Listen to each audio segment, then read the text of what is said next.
AlphaDestiny, and today I'm bringing you a part 2 interview with Meckanimal.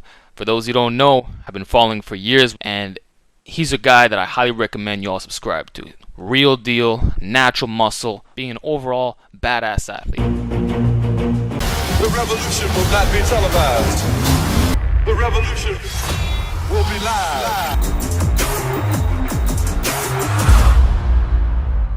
In terms of weight training, are there some exercises that you found give really good carryover to weighted calisthenics? Because I've seen some guys recommend, like if you're trying to learn the planche or the Maltese, you take dumbbells, you lie down on a flat bench, and you raise them up in front of you, like this, with locked arms. So you build the tendon strength in your biceps, and apparently that helps the ring movements as well. I know you mentioned the overhead press didn't help your handstand work that much. Or what if I do a lot of incline curls with dumbbells? Would that help the pelican curl? So in your experience, are there some movements that you found are really beneficial in getting better at calisthenics?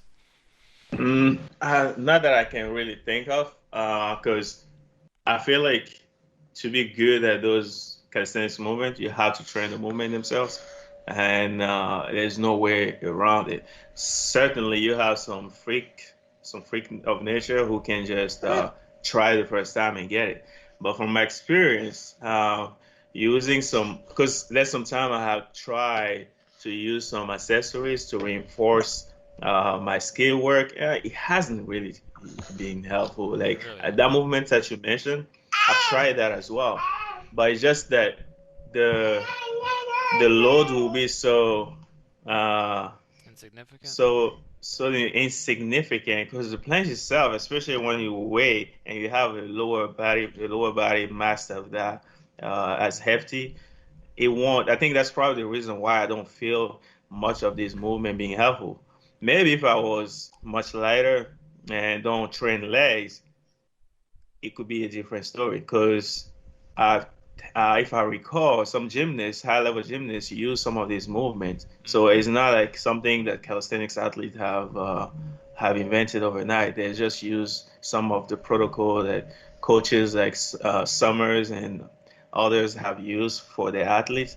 So it does. I'm sure it will help, but from my experience, when I used it, if anything, it just beat me up much more than it should. Wow. The straight arm incline press that you incline like flies right upward that yeah, it didn't help me, and I can do a lot of weight on that. That's true. But however, it didn't help carry to the amount of scapular protraction and depression that I need to sustain my lower body because it's really a lot of work. I mean, and maybe I'm maybe limited my lower back strength because you need to have a lower back and glute strength that can support your legs, right? To do stuff like planche, or even front lever. Mm. So to bring back to what we just talked about earlier, who knows? As strong as my lower back and glutes are, maybe they're not strong enough to be able to sustain my leg size, because they are big.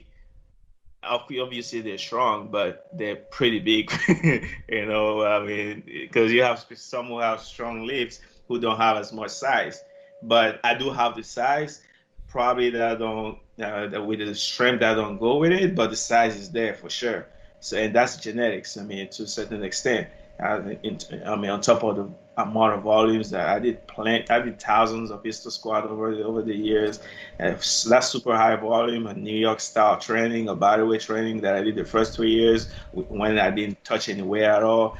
All these things build some muscle mass, so it does work high volume with bodyweight. That's My true. mistake was not to start the skill much earlier because I do remember like when I was 168 and I tried the one up chin up the first time. I went up. It was ugly, but I went up. So at that time, I was so limber and light that I could have really focused on periodizations and get a skill within a year or two.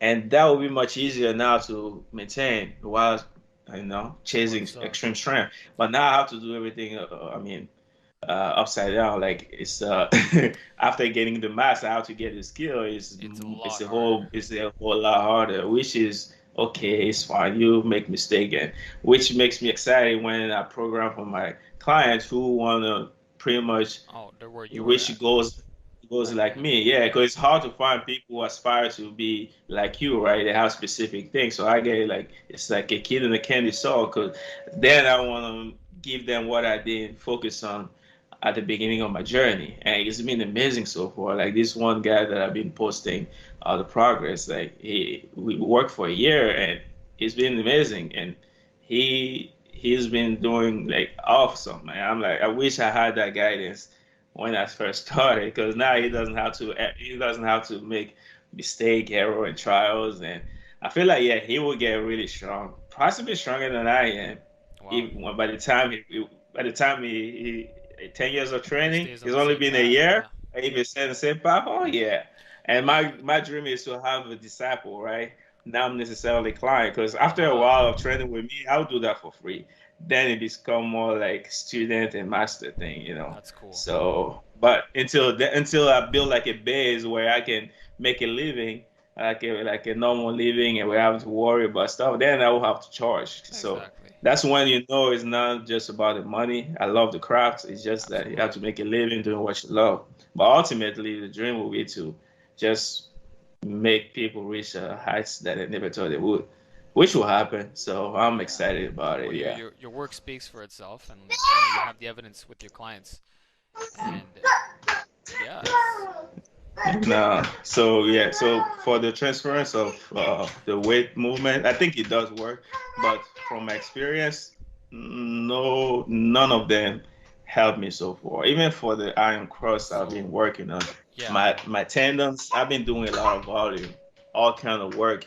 I even done some band work on the rings, and as much as I build a lot of volume, it's just something about when I reach that sticking point, my tendons are so inflamed that I Mhm. cannot sustain that load. So I feel like I just had to play around with volume until I adapt to get strong enough to go down to that final position.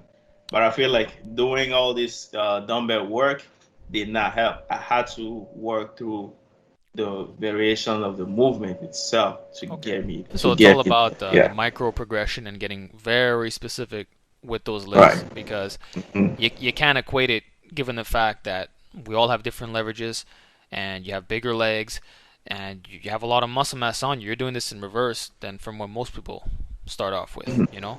So that in itself skews the process a bit too. So I could find a use for this movement when, for me, for example, at the level that I am, I could not for the planche because I did train for my planche. Last time I tried to straddle almost a year. I haven't. It was really ugly, Really? but it would take me 3 weeks to get back to that. That's no big deal. But if you've been training, however, for my front lever, because I've been consistent at it, I could use some exercises that supposedly will help my front lever with the external weight, right? Like doing some dumbbell work that could help with my front lever stuff. If it was proven by some people that it worked for them, I could add that to Sure. add some volume, some really mad weight, just stimulate the muscle there, add some type of hypertrophy that's needed as microscopic as it can be. Yes. Or for the very beginner who can even do like a tuck planche. Somebody who cannot even do like a tuck planche and just at the Ah, level of flesh, yeah, those can okay, I see. use this movement because they're just not there yet. Yeah. But for somebody who can go through the variation and just stick to the movement themselves, play with different variations and cycle them properly. Now, when you reach a high level of it and you're so close to it, you can then incorporate some external weight movement to kind of add because you're gonna require more work, right? To add volume without taxing yourself, you can use those movements while you're recovering from Interesting. the yeah, because the movement itself or uh the those gymnastic move they are as taxing as powerlifting move because it's all your nervous system is always a high level of demand. I think that's one reason why as well it was hard to chase both those skill and do powerlifting movement. It's pretty much doing twice as much Oh, powerlifting movement I because they're see. always taxing. Like even the one I'm doing now, like those weighted pull up, I think is very demanding. It is, yeah. I mean, because you're moving through space on my upper body there, at least for the power lifters going for conjugate, they're laying on the bench. So it's different, right? Your body is not demanding as much stabilization. Whether That's it's for weighted pull up or weighted dip, I keep moving. So I use more of my resources to perform. Even for the accessories, I keep moving. So I've been using a lot of my resources. So I think as it is much harder for sure to do that, to juggle those than juggling like a classic right. powerlifting, yeah, And that's why you have movement. to pay so much attention to recovery and why you've been Oh doing yeah. breaks and everything. I know.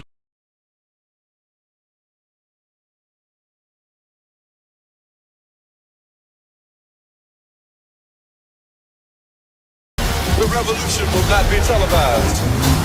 The revolution will be live.